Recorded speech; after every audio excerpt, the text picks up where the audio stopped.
Hey, before we start this week's show, we need to tell you about the NPR One app. It's kind of like a port key that you touch and gets you away from our show to any one of NPR's other offerings. It's a parachute for your ears. You can escape this place and land safely on, say, Invisibilia. The second season just launched now. NPR would prefer you listen to that, and we can't blame them. That and more on the NPR One app. It's on your app store now. Hey, Leah, what can we help you with? So, I have been kind of going on dates with guys, and I recently went on a date with this guy who was pretty much what I was looking for. He has a good job, he's super nice, super friendly, but I didn't think this would bother me, but after our first date, I just could not get over it. He has the same name as my brother. What is your brother/date's name? Ryan. But then when you say it out loud, it feels like gross, and I'm just like, I don't know, I don't like it. Have you talked to either your brother or your, what should we call the boyfriend? It seems too soon for that. Yeah, no, just like a date. Okay. Date is fine. I told my brother, because my brother and I are really close, and my brother thought it was hilarious. And all he did was laugh and say, "That sucks, dude." Yeah. And he goes, "I'm glad I'm ruining your life without even doing anything." Kind of a great prank by a brother. Exactly. It's like you planned it. Mm-hmm. So where are things at with Date Ryan? Date Ryan, it's like right at the stage where I got to make a decision. I mean, if this bothers me this much, I need to make up an excuse as to why I don't want to go on a second date. But I'm down the middle 50-50 about it. Does Ryan have any nicknames?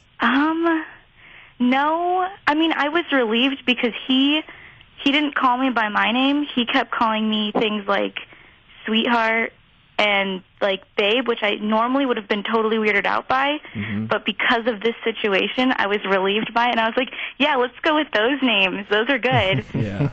But then I thought about it and I was like, if, like, knowing my luck, if this actually worked out, all I can imagine is, getting married and then saying, like, his name and then looking back at my brother and just making eye contact. Yeah. Mm-hmm. Well, I wonder, is there anything about Date Ryan that lends itself to a nickname? Is he left-handed? Is he tall and thin? He's a chef. Okay. Chef. Cookie. Cookie. That's cute. You want to try it out? Yeah, maybe I'll do that. Just try it out. Actually, wait, you know what? I know it better. He has a tattoo of an avocado. Wait. And there's other vegetables on his arm. The only one that I've noticed is the avocado, and it is like my favorite thing. Uh-huh. So what do you... And avocado is weird enough to where, like, if you were at the grocery store, I could be like, "Yo, avocado," and he would know it was only him. Yeah. Whereas Cookie could be easily mistaken as a couple people. Kato, too, for short. I think that's pretty good. Kato, that's good, yeah. Hey, Kato. It's Leah. How's that feel? Try it out. Kato. Hey, Kato. Kato, have you been... It sounds... I don't know if it fits him. What do you think we should do here, Leah? Do you think we should call Ryan up later on and try out one of these nicknames and see what works? Yeah. Yeah, and maybe... Yeah, I'll see how he responds. I think no matter what, we are going to learn if this relationship has staying power by putting this on the spot. All right, I think it'll be interesting at the very least.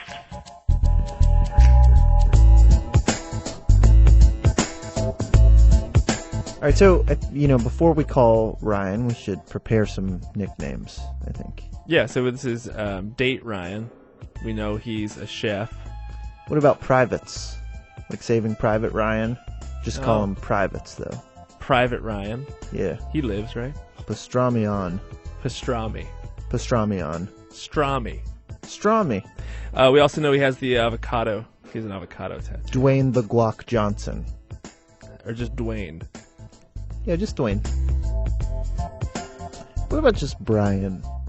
Seems like a simple solution. When you rename a dog, when you rescue a dog, you want it to sound like it, so he'll still respond to your calls. I think Brian would work. Also, Brian. 1 new message. Hey guys, it's Leah calling back.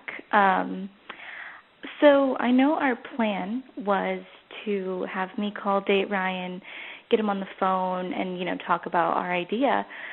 But I kind of was like, oh yeah, you should come over to my place because it'll sound better on a landline, blah blah blah. And after kind of a lot of pushing, he basically just said, I can't come over at all because I'm on house arrest, which is not what I expected at all. So I think you guys have unintentionally answered my question. You should never date a guy with the same name as your brother because he's probably on house arrest for something weird. So, yeah, I guess that answers our question. We no longer have to deal with cookie or avocado or anything. But yeah, so thanks for the help, guys. Problem solved. Well, that was ultimately a lot of wasted effort on our part. Sorry about that, Leah. If you out there listening would like us to call you either Dwayne the Guac Johnson or Brian, those nicknames are now up for grabs. Now it's the part of our show where we traditionally tell you about our sponsors, and this week is no different. This week it's Oso, a new mattress company that wants you to sleep well so you can live well. Being healthy is about more than just exercising and eating well. It's about getting a good night of sleep and staying out of prison, Brian. Each Oso mattress offers 2 comfort options to suit individual sleeping needs. Simply rotate the mattress for firm or soft. Ryan, if I may, Leah, a young woman like Leah doesn't come along every day. Certainly not if you're under house arrest. Shipping is free, and with Oso's 101-night promise, you can try it risk-free. The promo code EVERYTHING will provide $50 off your purchase. Learn more at ososleep.com. And also this week, we want to tell you about Stamps.com. Mailing and shipping can seem like a no-win situation. Trips to the post office are time-consuming, and leasing a postage meter is expensive. There's a better way, Stamps.com. Buy and print official U.S. postage for any letter or package using your own computer. Sign up for Stamps.com for a special offer, a 4-week trial, plus postage and a digital scale. Go to Stamps.com, click on the microphone, and enter everything. Hey, Ivan, what can we help you with? Well, so my question is, when a bee stings you, we know that it's going to die, but does the bee know that it will die also? That is a fascinating question. And I guess the next question is, if it knows, is that the choice it's making? Has it decided that the sacrifice is worth it? Because it's the ultimate sacrifice. And thinking through it, if I'm the bee, oh boy, I'm going to wimp out, right? I'm not going to give up my life just to irritate somebody's forearm. And also, it's probably, it could end up being a morality question for the bee. Do I want my final act of life to be hurting someone? Yeah. I just can't imagine that any bee hates me that much that it would sacrifice its life just to make me feel pain. Yeah, and is their brain sophisticated enough to put that together? When did you first start thinking about this question?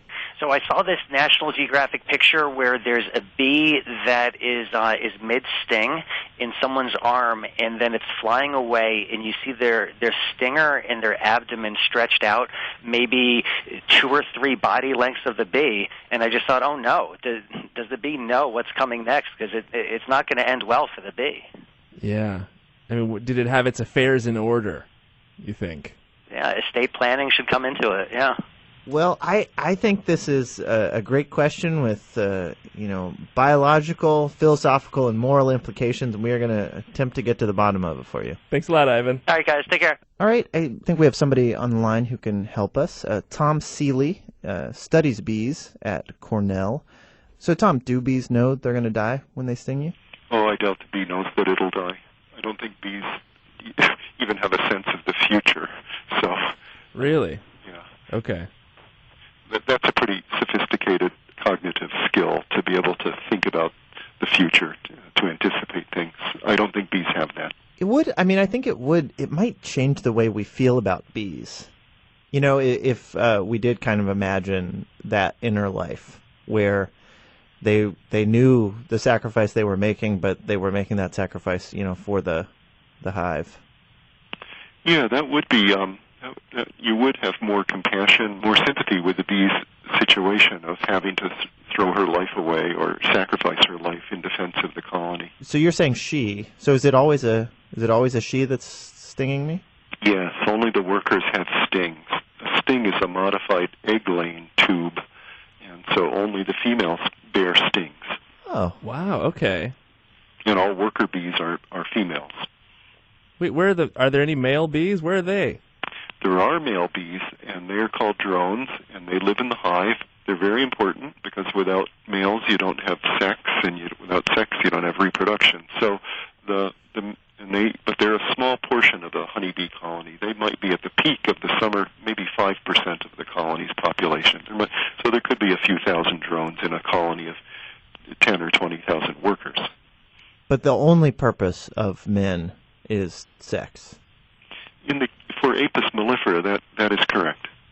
Wow. Do you realize, Tom, that you just told us the bees part of the birds and the bees conversation? Yes. Yeah. You know, you said that, you know, if we did imagine that inner life, that then people might feel more compassion towards bees. Do you think, I wonder, as somebody who, you know, spends a great deal of time thinking about bees and considering them, if it's difficult that, you know, most human beings don't have a lot of compassion for the creature that you're passionate about?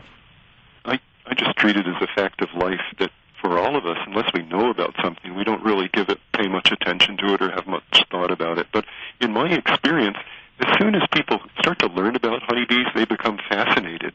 Well, do you want to give us some other examples of things that you think would convince us that bees are cool, or some things that excite you? Oh, how many hours do we have here today? Oh. Yeah, okay, sure. One of the things is their ability to, for one bee to indicate to another bee where to go to find a rich source of food. And this is done with the bee's famous behavior called the waggle dance. This is a little miniaturized reenactment of a bee's flight out to a patch of flowers.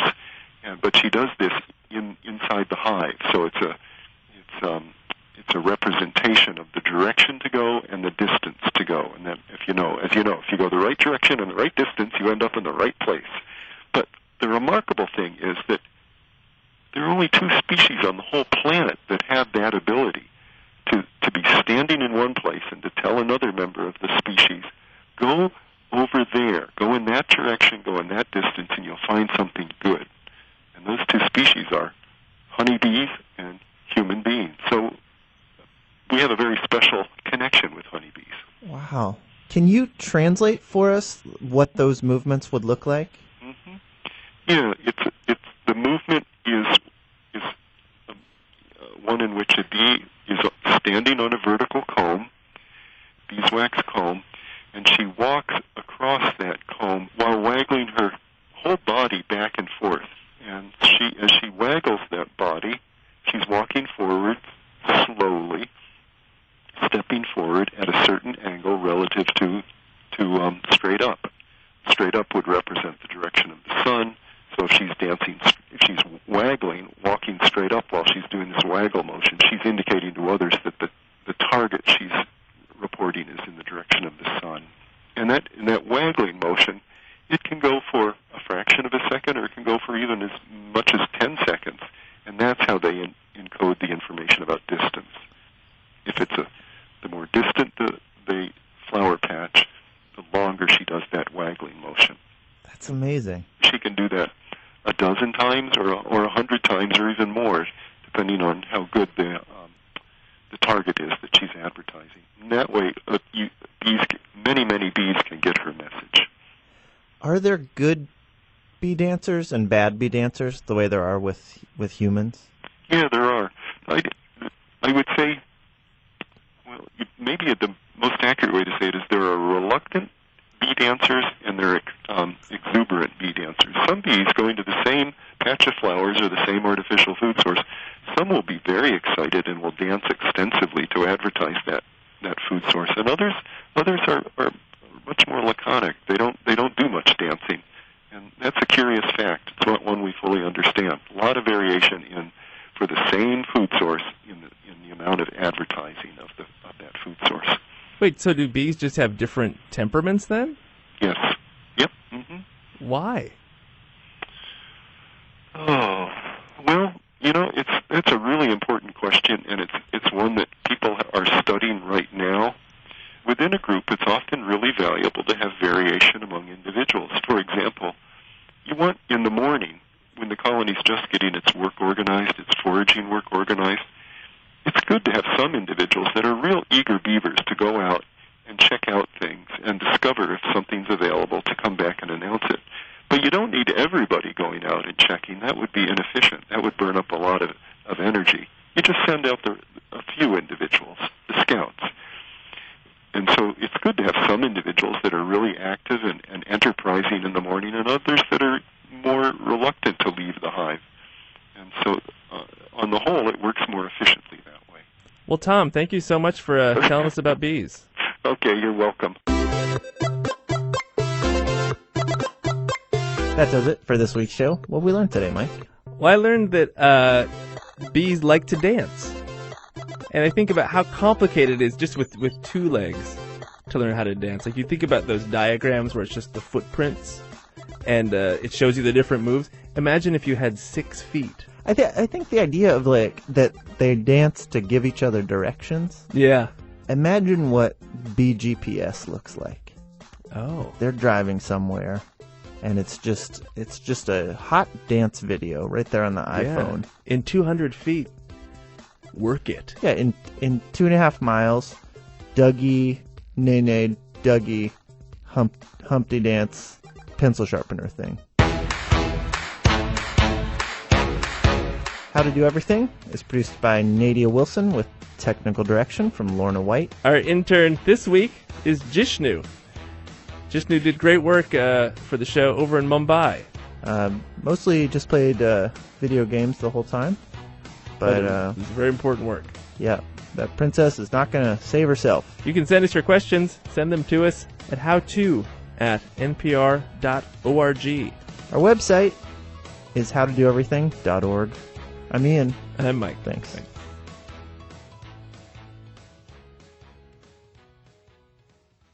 Whew. This show, at long last, is finally over. We have fulfilled our responsibility to pass the time between Invisibilia promos, and so now it's time for another one. The second season of Invisibilia is out now. It's where you learn about the invisible forces that control human behavior. This week's episode spans from Louisiana to the Soviet Union. Plus, they have a new co-host, Hannah Rosen. You can listen and subscribe to Invisibilia at npr.org/podcasts and on the NPR One app.